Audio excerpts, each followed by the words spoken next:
জনগণের রাজনীতি নাকি রাজনীতির জনগণ? রাজনীতি নেয় কতটা প্রতিফলন জনগণের, তাদের অবস্থান কোথায়, সেই হিসেবটি বুঝতে যমুনা টেলিভিশনের রাজনীতির এই আয়োজনে পুরো সময় আপনাদের সাথে আছি আমি রোকসানা আঞ্জুমান নিকোল।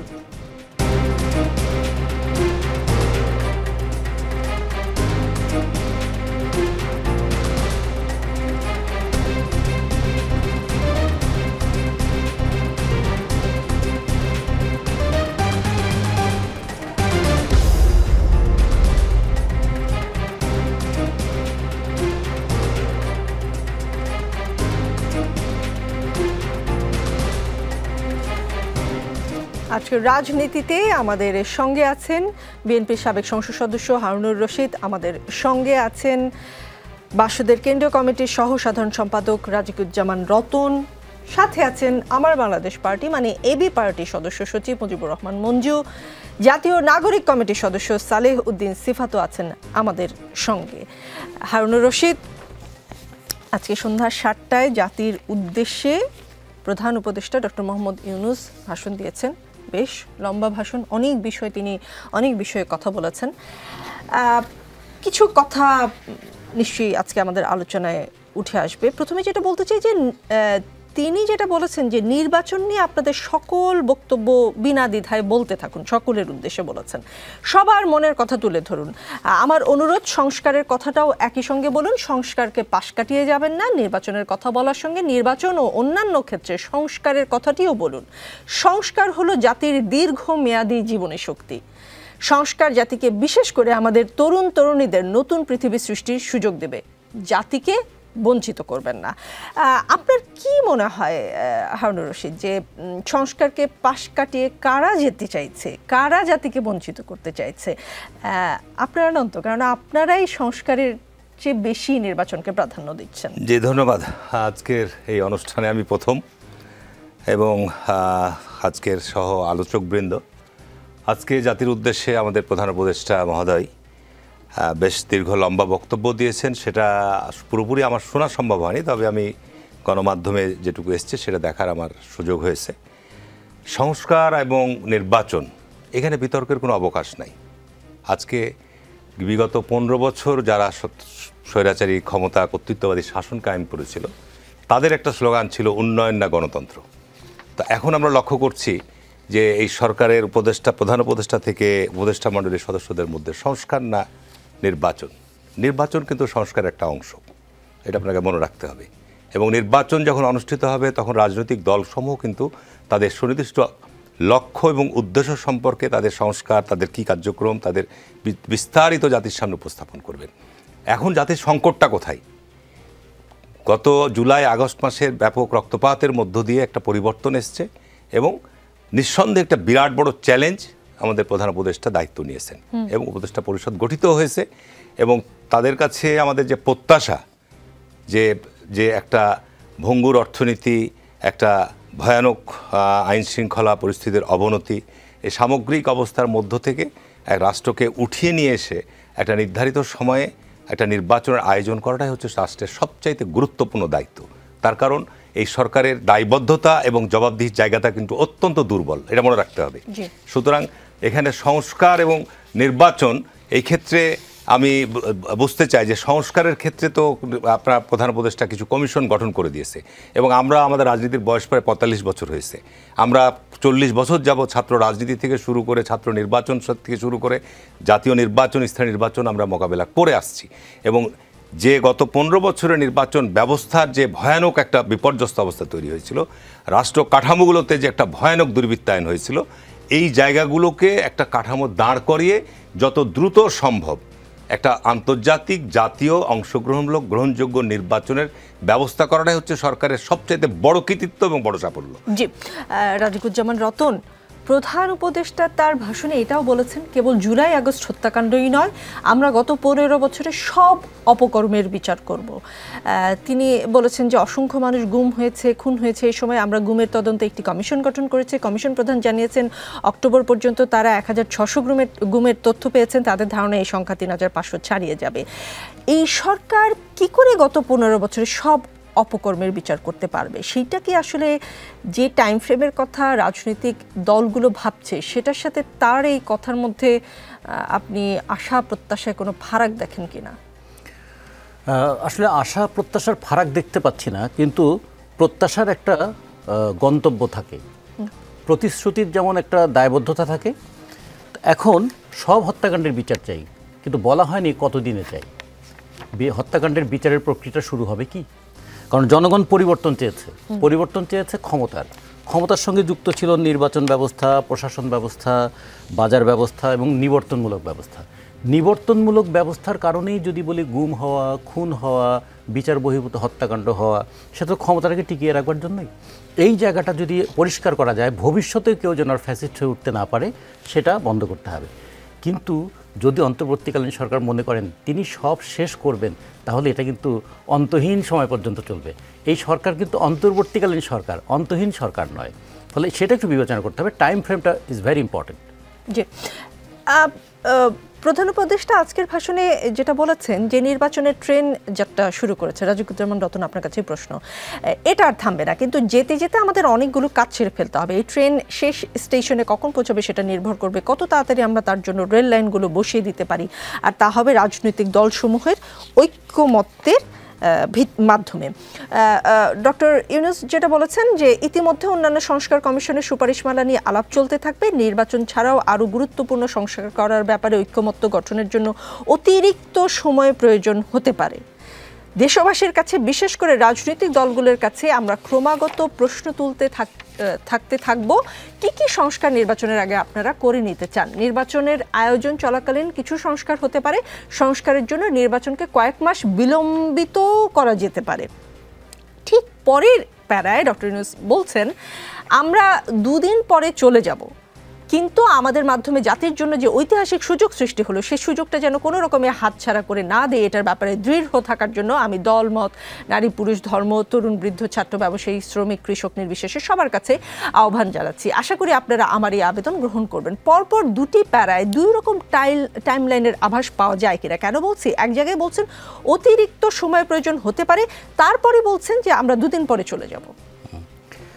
এখন আমাদের বাংলা ভাষায় অনেকগুলো দ্ব্যর্থবোধক শব্দ আছে, এই বক্তৃতার মধ্যে অনেকগুলো এরকম দ্ব্যর্থবোধক শব্দ আছে। কারণ দুদিন পরে চলে যাওয়া মানে কিন্তু মানুষ দুদিন বলে না, বলে মা 4টা ভাত দাও, তার মানে কিন্তু 4টা ভাত গুনে দেওয়া নয়। এটার কিন্তু একটা অন্তর্নিহিত অর্থ থাকে, সেটার মধ্যে সন্দেহ লুকিয়ে থাকে। ফলে দুদিনটা আসলে কতদিনে দুদিন হবে। আবার ট্রেন শুরু করেছে, ট্রেন থামবে না, কিন্তু ট্রেন বিলম্বিত হতে পারে। আচ্ছা, ট্রেন ছেড়েছে, কখন পৌঁছাবে তা যদি না জানে, যাত্রী কি ভরসা পাবে? তাহলে যাত্রীও তো বলতে হবে যে 7টায় ট্রেন ছাড়লে বিকেল 6টায় পৌঁছাবে। তখন যদি 6টায় না পৌঁছায়, যাত্রী বলবে কেন পৌঁছায়নি, রাস্তায় এই ঝামেলা ছিল। উনি বললেন লাইনগুলো বসিয়ে বসিয়ে যাবেন, তার মানে লাইনটাও এখনো বসানো হয়নি। ফলে আমার মনে হচ্ছে বক্তৃতাটা খুবই সুন্দর, শুনতে খুবই ভালো, কিন্তু মানুষ যদি বলে অন্তর্বর্তীকালীন সরকারের কাছে আমি কি প্রত্যাশা করি, তার কাছে প্রত্যাশা করি একটা সুনির্দিষ্ট গন্তব্যে আমাদের যাত্রা শুরু হয়েছে।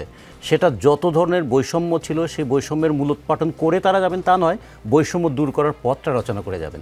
এটুকু তো তারা যদি থেমে যান, তাহলে ভবিষ্যতে যারা আসবেন তাদের জন্য কিছু করার সুযোগ তো রাখতে হবে।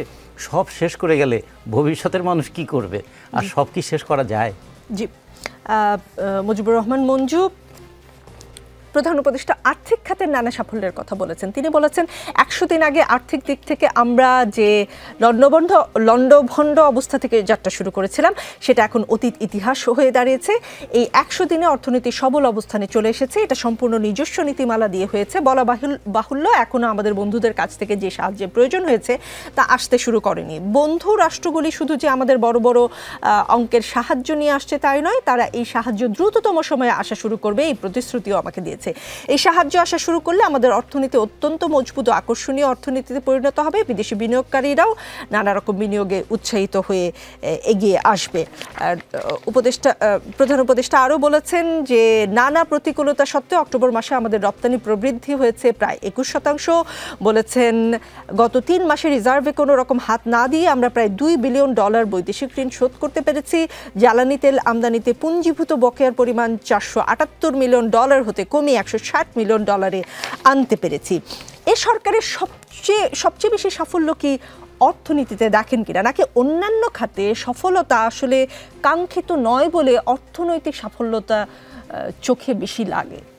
জি, আসলেই তো এটা সত্য তো যে অর্থনৈতিক জায়গাটাতে বলার মতো কিছু কথা এখানে আমরা পেয়েছি বা আমরা আগেও অনুভব করেছি। বিশেষ করে যেটা হয়েছে যে রিজার্ভটা উনি বলছেন যে হাত না দিয়েই আমরা কিছু ঋণ শোধ করা বা কিছু ব্যয় করেছি, এটা অবশ্যই ইতিবাচক। এটাকে আপনাকে, কারণ অর্থনীতির অবস্থা তো খুবই খারাপ ছিল।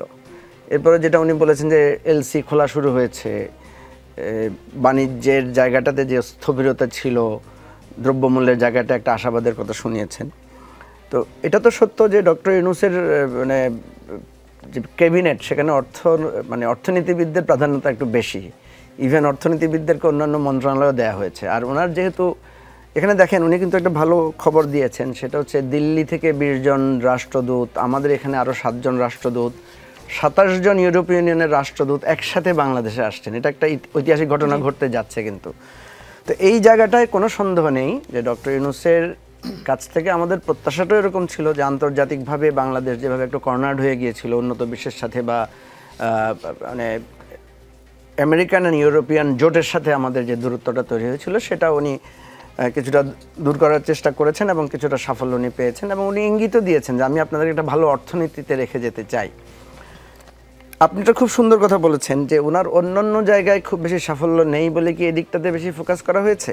আমি প্রশ্ন করেছি, কথা বলি। জি, যাই হোক, হ্যাঁ, এটা কিছুটা হতে পারে। কারণ আমাদের তো যেটা হচ্ছে যে আমাদের মতো দুর্বল অর্থনীতির দেশ, অর্থনীতি মজবুত হলেই কিন্তু রাজনীতি, সমাজনীতি সব কিছুতে প্রভাব পড়ে।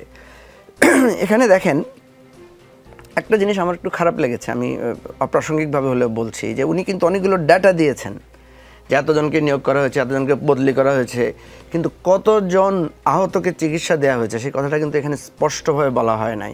বলা হয়েছে যে এই করা হবে ইত্যাদি ইত্যাদি। এটা কিন্তু কতজন আহত হয়েছেন সেটা দিয়েছেন, কিন্তু কতজন শহীদ পরিবারকে এখন পর্যন্ত কম্পেনসেশন দেওয়া হয়েছে বা তাদেরকে সহযোগিতা করা হয়েছে, এটা কি দেওয়া কি খুব কঠিন ছিল?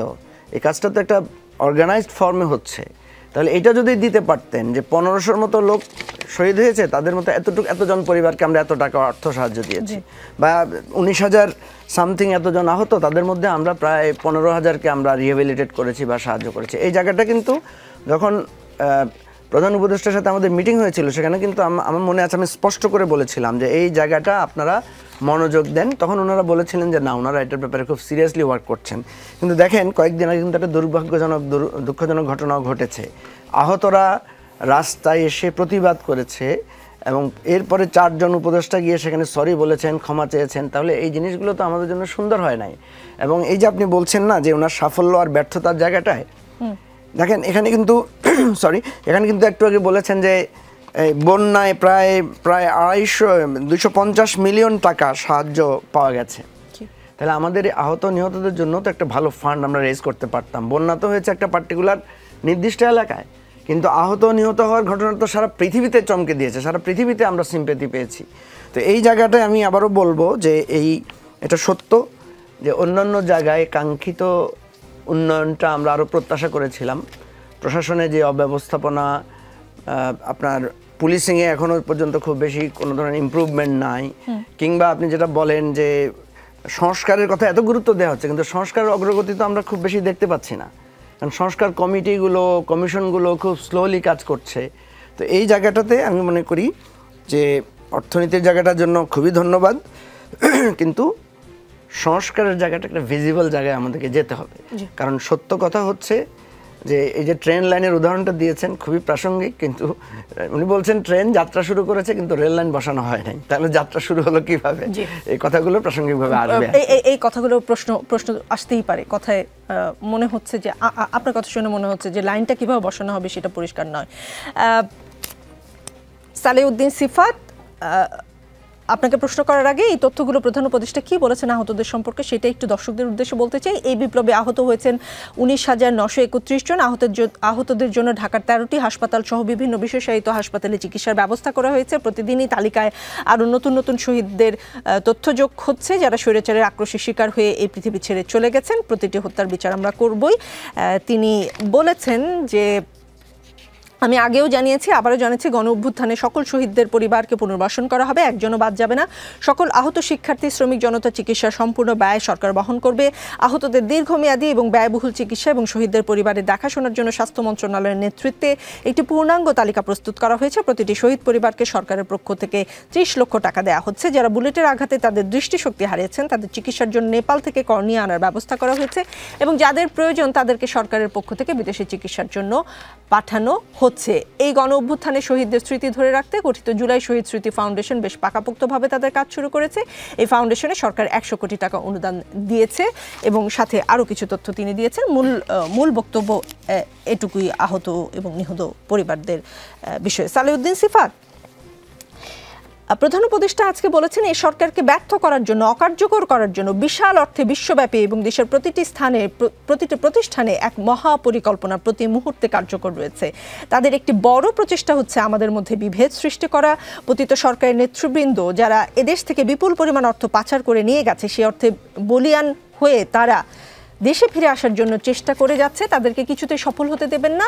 তারা সফল হওয়া মানে জাতির মৃত্যু, জাতি হিসেবে আমাদের অবসান। সাবধানে থাকুন, তাদের সকল হীন প্রচেষ্টাকে আমাদের ঐক্যের মাধ্যমে নচ্ছাদ করে দিন, যেভাবে নচ্ছাদ করেছিলেন তাদের বন্দুকের গুলিকে, তাদের আয়নাঘরকে, প্রতি পায়ে তাদের অনাচারের শিকলকে। এই ব্যাপারে সবাই একমত থাকুন, ঐক্যবদ্ধ থাকুন।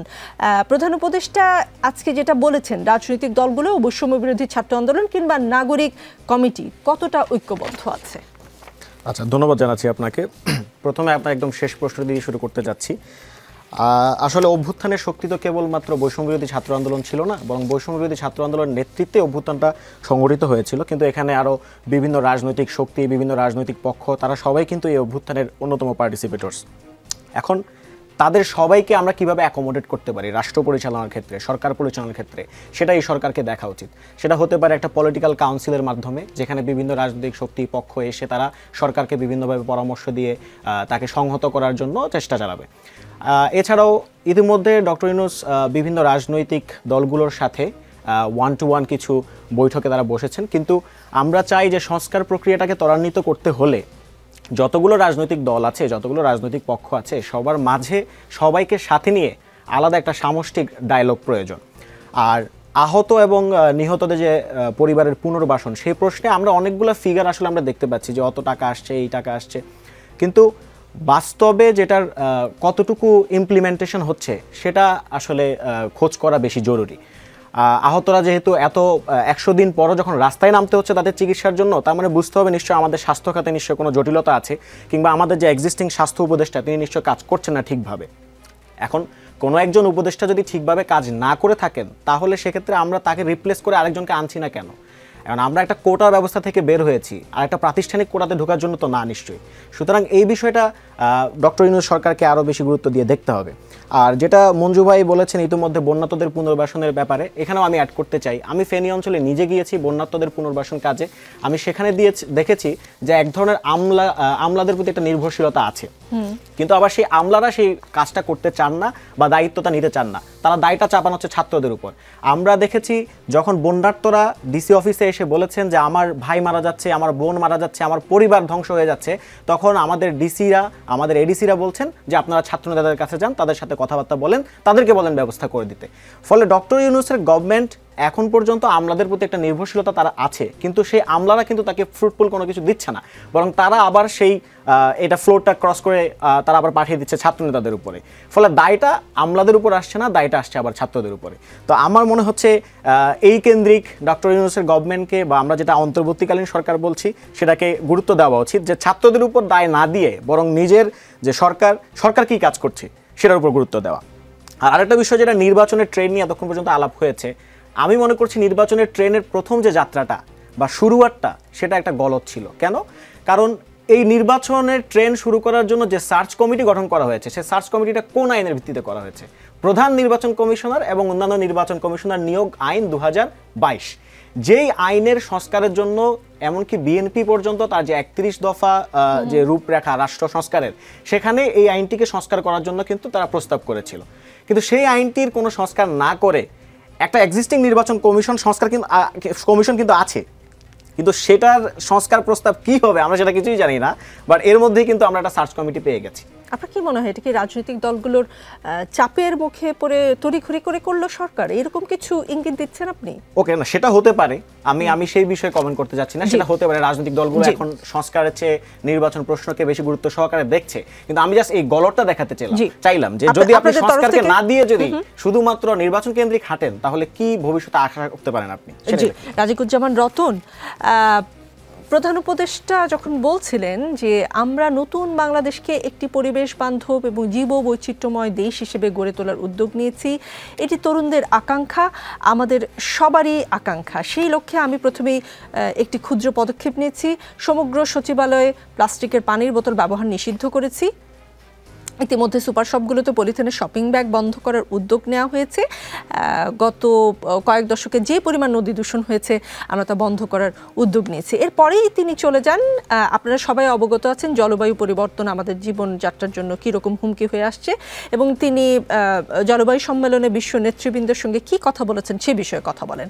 কিন্তু এরপরে মানে যখন তিনি পলিথিন নিষিদ্ধের কথা বলছেন বা নদী দূষণের কথা বলছেন, তার পরের প্যারায় কেউ কেউ হয়তো আশা করেছিলেন যে সেন্ট মার্টিন নিয়ে তিনি কিছু বলবেন, সেন্ট মার্টিন নিয়ে এক ধরনের অবিশ্বাস আছে অনেকেরই, সেটা কি পরিষ্কার হলো এই বক্তব্য থেকে? এখানে তো সেন্ট মার্টিনের কথাটা উল্লেখই করা হয়নি, যেটা উল্লেখ করা সেটা পরিষ্কার হবে কীভাবে? তাহলে এটা নিয়ে ঢাক ঢাক গুড়গুড় না করে পরিষ্কার করে বলা উচিত সেন্ট মার্টিন একটা কোরাল দ্বীপ, এটা বিশ্বের একটা জীববৈচিত্র্যের অন্যতম, এটাকে কেন্দ্র করে যে ধরনের গুঞ্জন আছে সেটাকে পরিষ্কার করে দেওয়া উচিত, যে এটা নিয়ে কোনো ধরনের এরকম গুঞ্জন থাকা উচিত নয়, অথবা বাংলাদেশ সরকার এটা রক্ষা করার জন্য এই পদক্ষেপ নিয়েছে। আমি তার সঙ্গে আরেকটা কথা একটু বলতে চাই, যে আমাদের স্বপ্নটা যত বড় হয় তার সঙ্গে দায়িত্বটা তত বেশি হয়, ফলে এই সরকারের উপর অনেক দায়িত্ব আছে।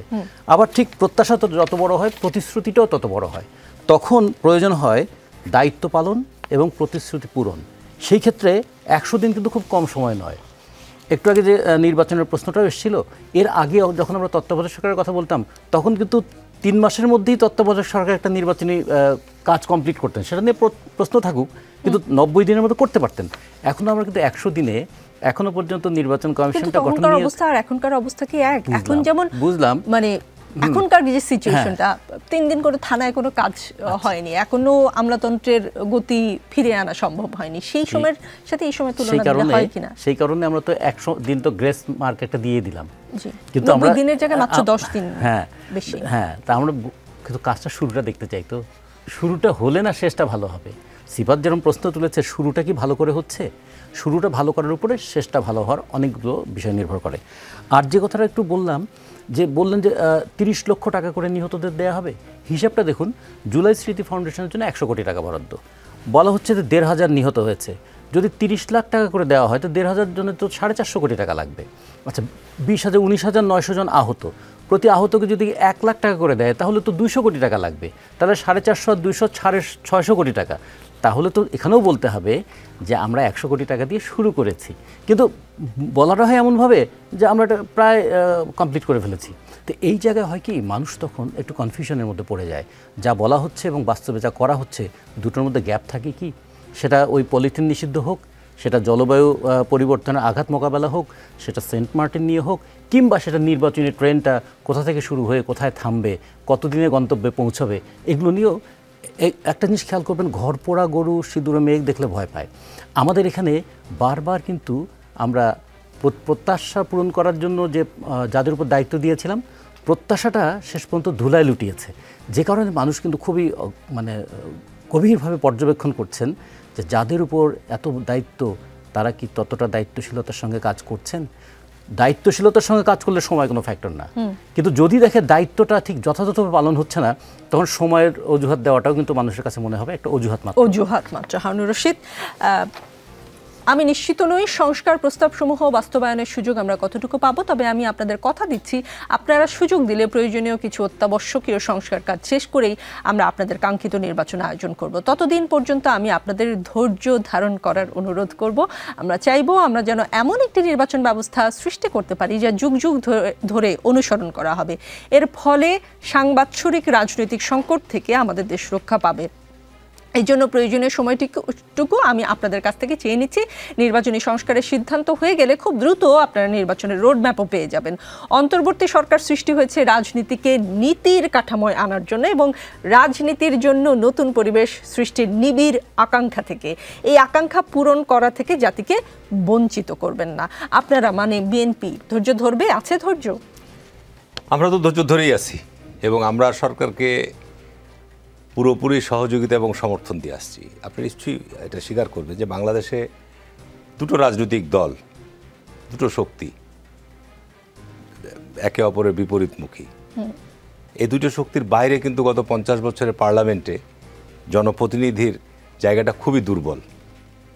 এটা আপনাকে ভাবতে হবে। এখন একটা শক্তি নাই, এখন এটা আপাতত বিলুপ্ত।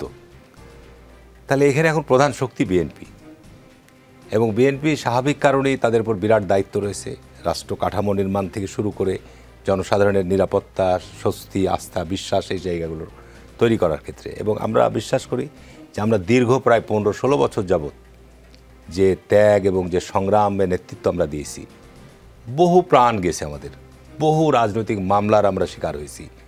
একদিনও তো আপনার এই জুলাই আগস্ট তৈরি হয়নি। এটা বহু বহু বহু।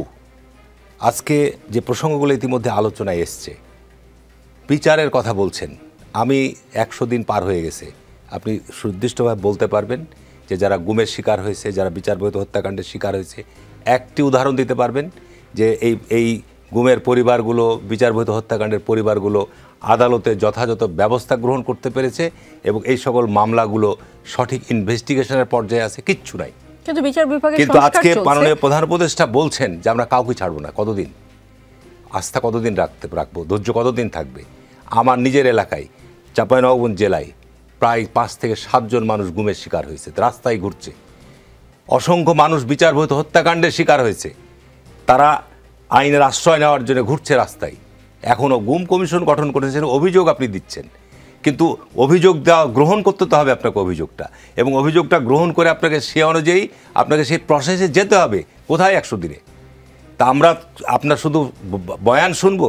আমরা বিগত 15 বছর বয়ান শুনেছি, আগেও বলেছি, এরশাদের সময় বয়ান শুনেছি, 111-এর সময় যে শাসক গোষ্ঠী ছিল 2 বছর, তাদের সময় বয়ান শুনেছি। নির্বাচন ব্যবস্থা সংস্কারের কথা বলছেন, আমি নির্বাচন ব্যবস্থার স্পষ্ট, আমরা 40 বছর থেকে ছাত্র নির্বাচন এবং ছাত্র সংসদ নির্বাচন এবং জাতীয় নির্বাচন, স্থানীয় নির্বাচন করে আসছি। নির্বাচন ব্যবস্থার সুষ্ঠু আমাদের আইনি কাঠামো রয়েছে। পাকিস্তান আমল নির্বাচন হয়েছে, বাংলাদেশে আমলেও নির্বাচন হয়েছে, কিন্তু গত 15 বছরে নির্বাচনী ব্যবস্থাকে ধ্বংস করে দেওয়া হয়েছে। আপনার মাইন্ড সেট আপটা ঠিক করতে হবে। আজকে যারা সরকারের পরিচালনার দায়িত্ব রয়েছে তারা নিশ্চয়ই একটা অবাধ, সুষ্ঠু, নিরপেক্ষ নির্বাচনের পরিবেশ তৈরি করবেন। আর যে নির্বাচন কমিশন যাদেরকে দায়িত্ব দেওয়া হবে তাদেরকে প্রশাসন এবং স্থানীয় কাঠামোগুলো পরিপূর্ণ সহায়তা দান করবে। এর আইনের ব্যত্যয়, যেটা বর্তমান বিদ্যমান আইন রয়েছে, সেই বিদ্যমান আইনের ব্যত্যয় ঘটলে তাদের যে শাস্তির ব্যবস্থা সেটি আপনি চূড়ান্ত করবেন, নির্বাচন সুষ্ঠু হবে। আমি গ্যারান্টি দিয়ে বলতে পারি। কি সংস্কার করবেন? উপদেষ্টা মণ্ডলীকে তো পরিষ্কার বলতে হবে নির্বাচন সংস্কার করছে আজ 2 মাস থেকে, কিন্তু কি সংস্কার করবেন? সংস্কারটা কি? নির্বাচন আমরা সুষ্ঠু, অবাধ, শান্তিপূর্ণ চাই। এটার জন্য তো আপনার সেনাবাহিনী নামবে, পুলিশ নামবে, আইন প্রয়োগের অন্যান্য সংস্থা নামবে, প্রশাসন নিরপেক্ষ কাজ করবে, তাহলে তো নির্বাচন সুষ্ঠু হবে। দ্বিতীয় কথা হচ্ছে যে রাজনৈতিক দলগুলোর বর্তমান যে প্রেক্ষাপট, আমি আবারও বলছি যে একটা রাজনৈতিক দলের লক্ষ্য উদ্দেশ্য থাকে, জবাবদিহিতা থাকে, দায়বদ্ধতা থাকে। সুতরাং বাংলাদেশ জাতীয়তাবাদী দল নির্বাচন কেন এত দ্রুত চাচ্ছে, তার কারণ দেশের অবস্থা কিন্তু সত্যিকার অতি ভয়াবহ। আমি স্বীকার করি বলছি যে আজকে বিভিন্ন জায়গায় চাঁদাবাজি হচ্ছে, বিভিন্ন জায়গায় দোষ আসছে যে বিএনপি, জামাত বা বিএনপির লোকেরা এই সমস্ত অপরাধগুলোর সাথে জড়াচ্ছে। বাস্তব যে এগুলোর সাথে কিছু কিছু জায়গায় বিএনপি। হারুনুর রশিদ, এই অন্তর্বর্তীকালীন সরকার থাকার সময় বিএনপির লোকেরা যদি চাঁদাবাজি করে, বিএনপি ক্ষমতায় গেলে তো তারা ডাকাতি করবে। আপনাকে বুঝতে হবে যে আপনি যে কথাটা বলছেন, কথাটা হচ্ছে যে গত 3 মাসে রাষ্ট্রের যে প্রশাসনিক ব্যবস্থা, পুলিশ যেটা রাষ্ট্রের গুরুত্বপূর্ণ অর্গানাইজেশন, প্রতিষ্ঠান, তারা কি 3 মাস থেকে সে পর্যায়ে সে জায়গায় কাজ করতে পারছে? করেছে। রাত্রেবেলা কোনো জায়গায় অপারেশন করতে তার সাথে সেনাবাহিনী সাপোর্ট লাগছে, এখনও তারা সঠিকভাবে দাঁড়াতে পারেনি। কারণ ওই ব্যক্তিগুলোই তো আজকে বিভিন্ন জায়গায় দায়িত্ব পালন করছে। আজকে বিএনপির মতো একটা বড় সংগঠন, এখানে দলের মধ্যে এক এক জায়গায় এক একটি নির্বাচন একাধিক ব্যক্তি আপনার মনোনয়ন প্রত্যাশা আছে, অন্য দলের প্রার্থীরা মনোনয়ন প্রত্যাশা আছে। আমার কি দায়িত্ব পড়েছে যে আমি যে যখন এককভাবে দায়িত্ব নিব, আর একজন সেটার ক্ষেত্রে বলবো যে উনি কে? কিন্তু যখন নির্বাচন হবে, একটা নির্বাচন এলাকায় যখন নির্বাচিত জনপ্রতিনিধি থাকবে, সে কিন্তু তার এলাকায় দায়বদ্ধতা থাকবে, জবাবদিহিতা থাকবে। রাজনীতির এই আলোচনায় কোনো বিরতি নেই, একটু পরে ফিরছি।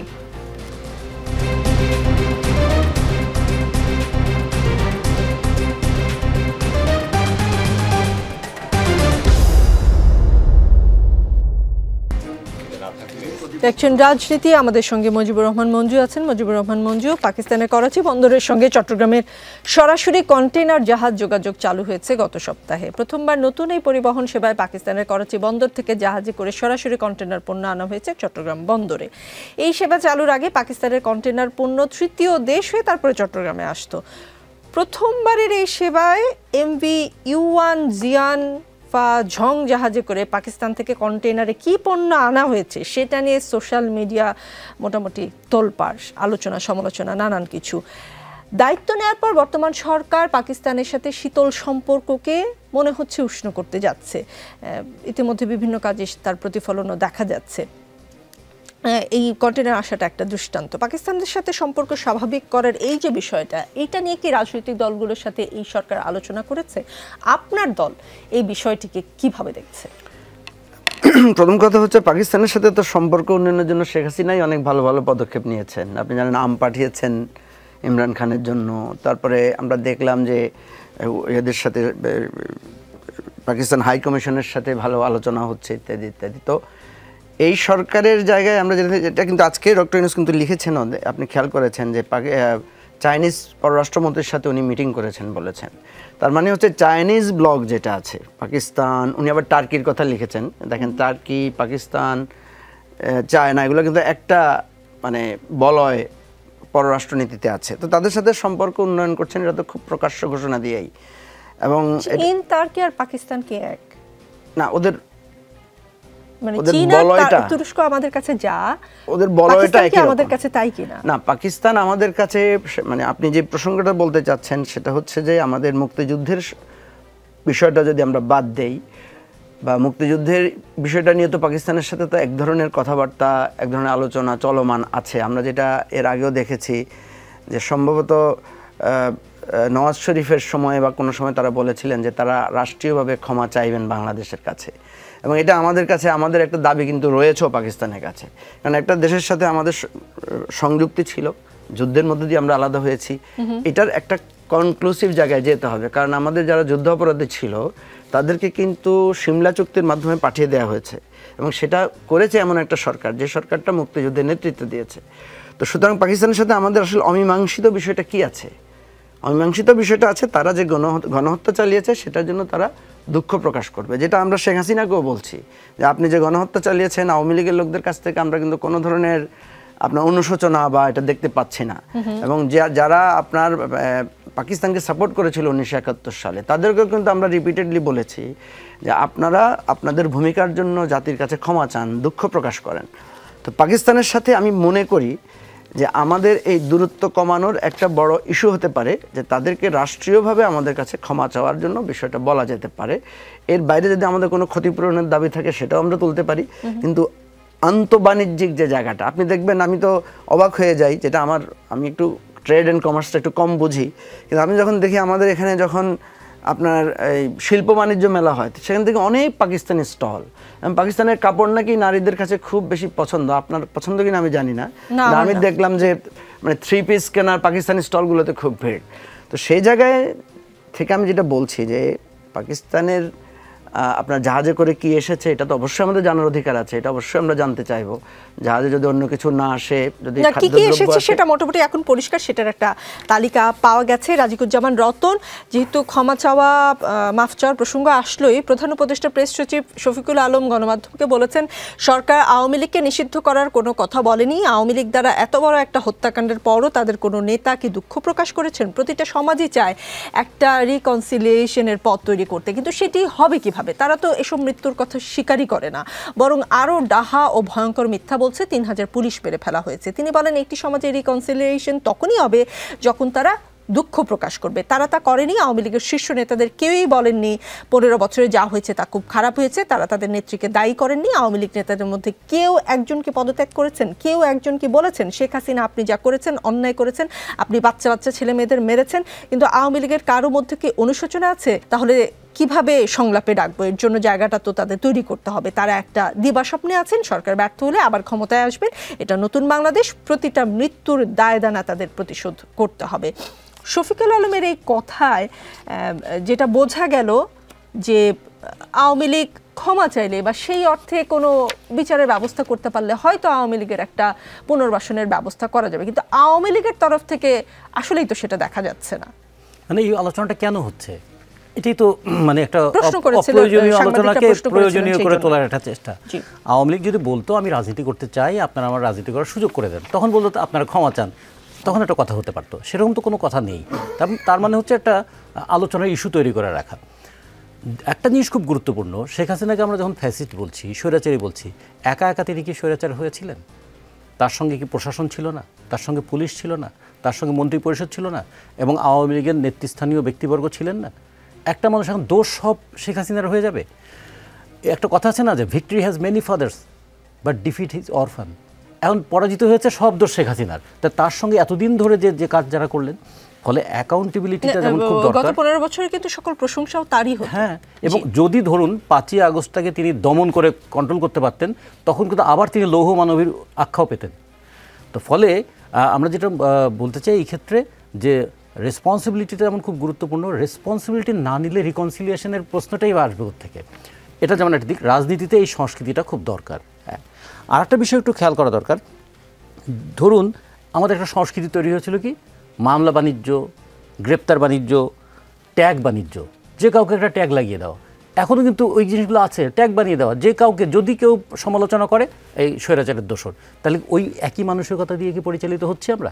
এটা যেমন একটা দিক। আবার আমাদের শ্রমিকদের মজুরি নিয়ে এখনও রাস্তায় নামতে হচ্ছে, কৃষক তার পণ্যের দাম পাচ্ছে না এবং দ্রব্যমূল্য কমছে না।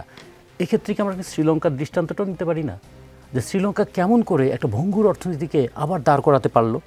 আচ্ছা, একটা ছোট্ট ঘটনা দেখুন, হজ যাওয়ার ক্ষেত্রে প্রত্যেক হজযাত্রীর খরচ কমানো হলো 1 লাখ টাকা। তার মানে চাইলে খরচটা কমানো যায়। আমাদের যে প্রবাসী শ্রমিকরা গত মাসে $2.5 বিলিয়ন পাঠালো, যা আমাদের রিজার্ভকে সমৃদ্ধ করলো, সেই প্রবাস যাওয়ার খরচ যে এই অঞ্চলের মধ্যে সবচেয়ে বেশি প্রবাসী শ্রমিকদের, সেই প্রবাসী শ্রমিকদের মাইগ্রেশন কস্ট কমানোর ব্যাপারে কোনো উদ্যোগ কি আছে? ফলে সেটাও খেয়াল করতে হবে, যে নীতিতে আগের সরকার পরিচালনা করেছিল সেই নীতিগুলো কিন্তু বহাল আছে, সেটা দ্রব্যমূল্যের ক্ষেত্রেও আছে, বাজার ব্যবস্থাপনার ক্ষেত্রেও আছে। দরকার ছিল এই নীতিগুলোর ব্যাপারে একটা সুস্পষ্ট ব্যাখ্যা দেওয়া। আমাদের আলোচনাটা সব আলোচনাকে কেন্দ্রীভূত করে ফেলেছি নির্বাচন, এবং সব আলোচনাটা চলে আসছে সংস্কার, এবং আমরা পরস্পর মুখোমুখি যেটা হাত ধরাধরি করে চলার কথা ছিল যে নির্বাচনের লক্ষ্যে সংস্কার, এখন হাতাহাতি করছি নির্বাচন না সংস্কার। জি, সালেউদ্দিন সিফাত, প্রধান উপদেষ্টা প্রেস সচিব শফিকুল আলমেরই একটা পোস্টের দৃষ্টি আকর্ষণ করছি। তিনি ফেসবুকে লিখেছেন, মোস্তফা সরোয়ার ফারুকী ও তার স্ত্রীর সঙ্গে সেলিব্রিটি অভিনেত্রী তিশা ফারুকী একজন পুরস্কারপ্রাপ্ত চলচ্চিত্র নির্মাতা, আমাদের সাংস্কৃতিক বিষয়ক নতুন উপদেষ্টা। তিনি আগামীকাল প্রধান উপদেষ্টা অধ্যাপক মোহাম্মদ ইউনূসের সাথে সাক্ষাৎ করবেন, তার নতুন ভূমিকা এবং কিভাবে তিনি আমাদের শিল্প সংস্কৃতিতে গতিশীলতার পরিকল্পনা নিয়ে আলোচনা করবেন। সামাজিক যোগাযোগ মাধ্যমে ফারুকী আউট একটা রব উঠানোর চেষ্টা চলছে, প্রচার বা অপপ্রচার যেটাই বলেন। তার জবাবেই কি শফিকুল আলম এ বিষয়ে পোস্ট দিলেন কিনা, আপনার কি মনে হয়?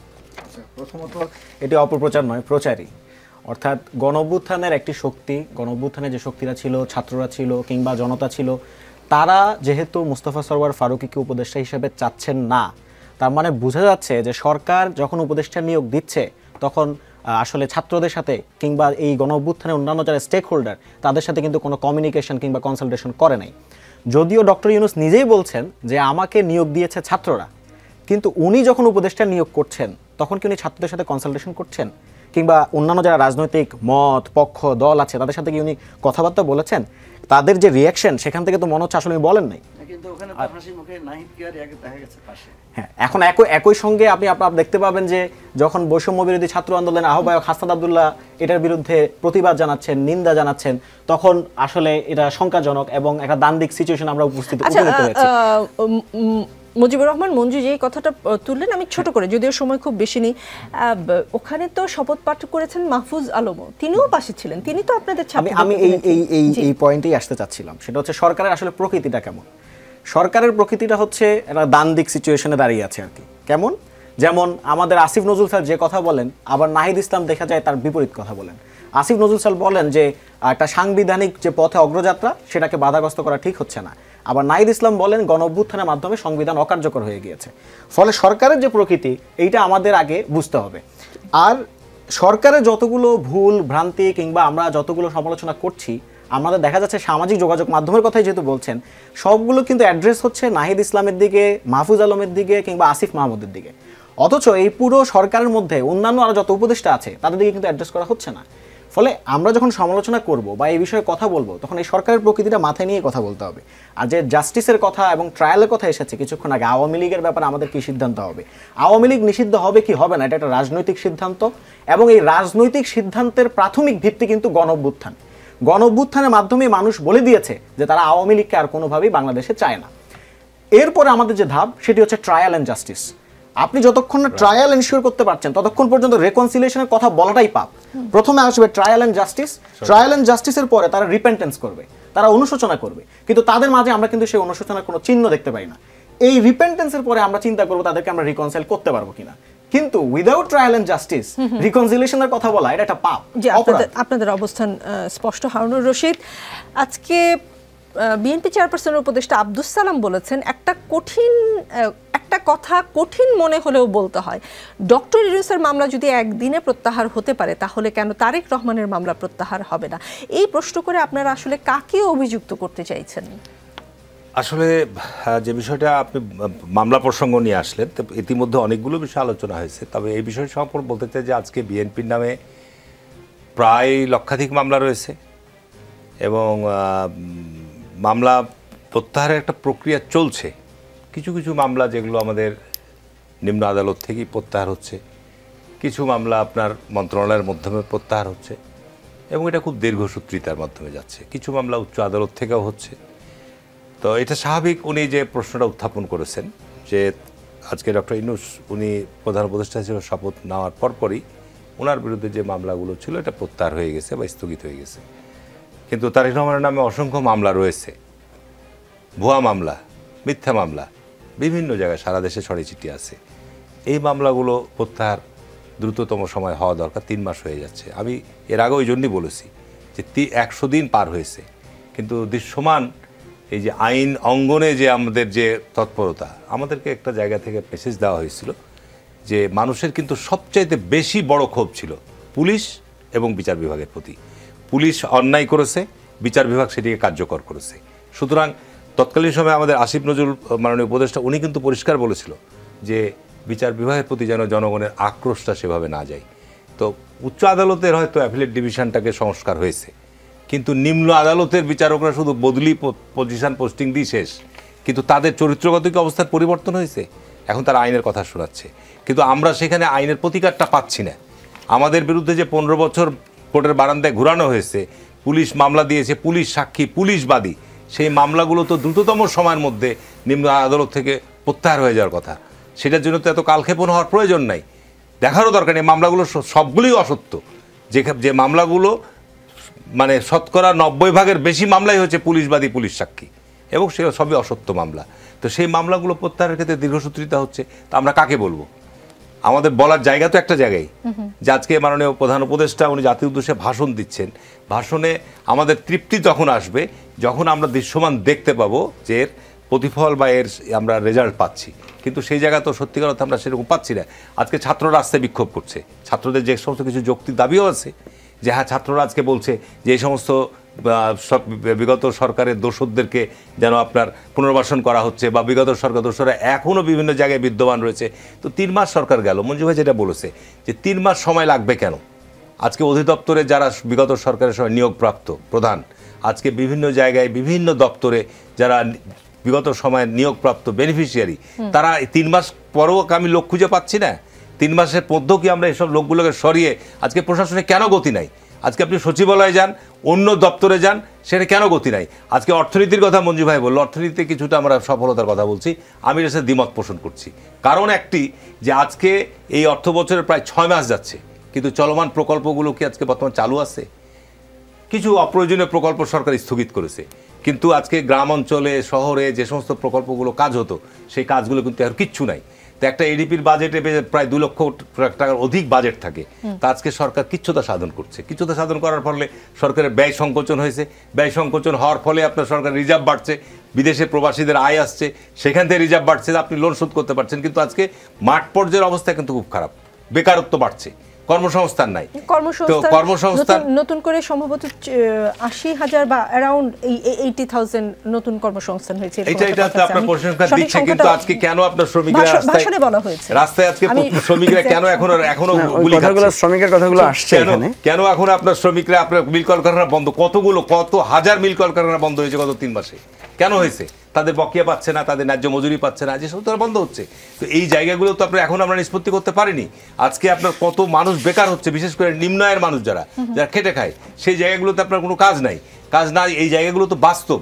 তা আপনি এখানে আপনি বলছেন যে আমার রেমিটেন্স বেশি এসছে, আমি কিছু লোন পরিশোধ করেছি, কিন্তু আজকে বাস্তব ভিতরের যে তথ্য সেটা হচ্ছে সরকারের যে উন্নয়ন পরিকল্পনাগুলো কাটছাট হচ্ছে, সরকার সেই জায়গাতে আর্থিক সচ্ছলতা সাধন করছে, যে কারণে অর্থনীতিতে ওই একটা দিক হয়তো আমরা কিছুটা আমাদের সূচক বেড়েছে, কিন্তু অন্যদিকে কিন্তু আপনার আমাদের যে চলমান যে মানুষের কর্মসংস্থান, এই জায়গাটা আমাদের একেবারে দুর্বল জায়গায় আছে। সবাইকে অনেক ধন্যবাদ। রাজনীতির আলোচনা চলবে, রাজনীতিতে শেষ কথা বলে কিছু নেই। আগামী বৃহস্পতিবার রাত 9টায় আবারও দেখা হবে, সাথেই থাকুন।